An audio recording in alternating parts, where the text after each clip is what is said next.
tell me, if you would, when this public school district became a for-profit corporation. You have an unassigned fund balance that has essentially increased five-fold over the past 11 years, a $52 million increase, and still you want to disrupt the lives of hundreds of families by considering school closings. To what end? Let me remind you that last year you were told that your unassigned fund balance was projected to remain flat. Instead, it increased by over $7.5 million. You closed Wilson Elementary, created chaos for hundreds of students and their families to save less than 1/6 of that amount. This year, you were told there was a projected budget deficit of $6 million.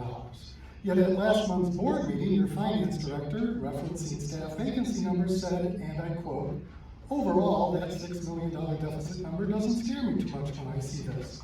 So we're confident that we will have enough vacancy dollars to make up a big chunk of that $6 million deficit. And that's without even considering other areas of the budget," unquote. So why would you rush a decision on school closings? Because of future projected deficits? Why don't you try waiting until you actually run a deficit year? More appropriately, why don't you pass a policy stating that you won't close any schools and disrupt any more families' lives until your unassigned fund balance drops to your minimum of 15% of your annual budget? Yes. People might understand the need for radical change if you face an actual financial crisis, if a reserve of $44 million could be considered an actual crisis. But we're talking about the future and the unknown. How are you going to respond to people? How are you going to feel if that crisis never materializes?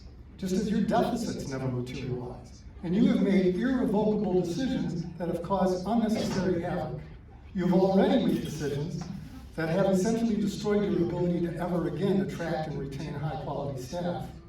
Your ethical code of conduct states that a board member should honor the high responsibility which his/her membership demands by thinking always in terms of children first, and by accepting the responsibility of seeing that the maximum of facilities and resources is provided for the proper functioning of schools.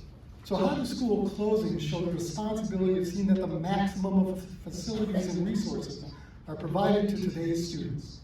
Fiscal responsibility doesn't appear until the last item on the page, and this is fiscal responsibility run amok.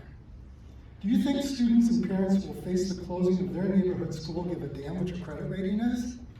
Today's students have one shot at their education here, and it's your ethical duty to provide them with access to the best education you can today. Thank you.